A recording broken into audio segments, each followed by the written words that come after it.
So here we are, Canyon Lake. Check it out. So what we got going on today, Chris? Today we're going to set some trout lines for some big blue cats. This lake is full. See, this is one of the most beautiful lakes, supposedly, in Texas. Yeah. It's my father's property here. He owns this cove over in the Sailboat Marina. But this is a real good fishing cove because it's one of the only places in Canyon that has cover. This lake is it's called Canyon Lake because it's a white limestone canyon filled with crystal clear spring river water from the Guadalupe. From the inflow to the outflow, the river goes through the lake all the way to the dam, which is where we're here about 180 degrees. Okay. It stays cold all year round and it stays beautiful and turquoise. It is a picturesque lake, but it's hard to fish because it's so sterile because of the limestone and the spring water that you need some coves with cover like this. You'll see fishermen out there. Yep. But there's cover here. These old sumacs and dried up cedars and stuff.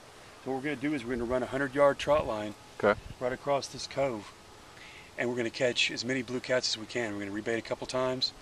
And there's enough blue cats in this lake to probably feed Texas for a couple of years.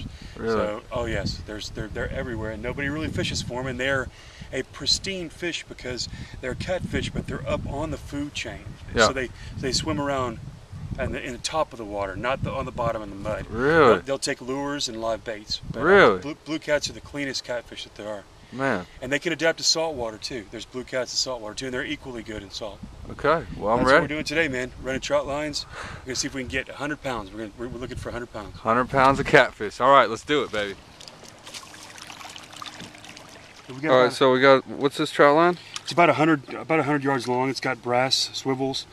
And we've got 1,000-pound test. And then we have a couple 100-pound test. We're gonna tie up our 5/0 C.E.C hooks to each one of these. There's 50 hooks. Okay. We're gonna stretch them from probably a tree to a tree. Tree to a tree. And weight them with a little bit of brick, just a little tiny bit of brick on either side to keep the line suspended about 15 feet down below the surface. We're going to be baiting with live bait today. Little horse chub minnows.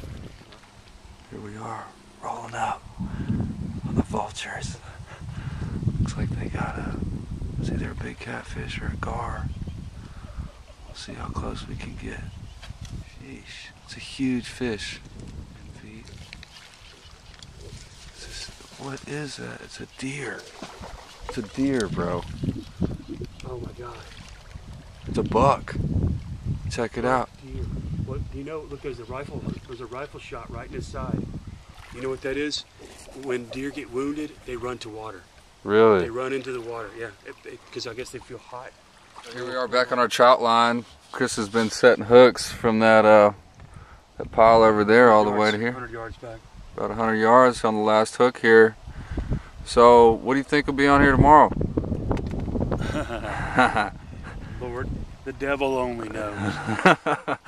All right, well, we'll catch you back up in the morning, check our trout line, and then we're going to cook you a couple dishes. Some good ones. Some Cajun. All right. We do it down here in South Texas.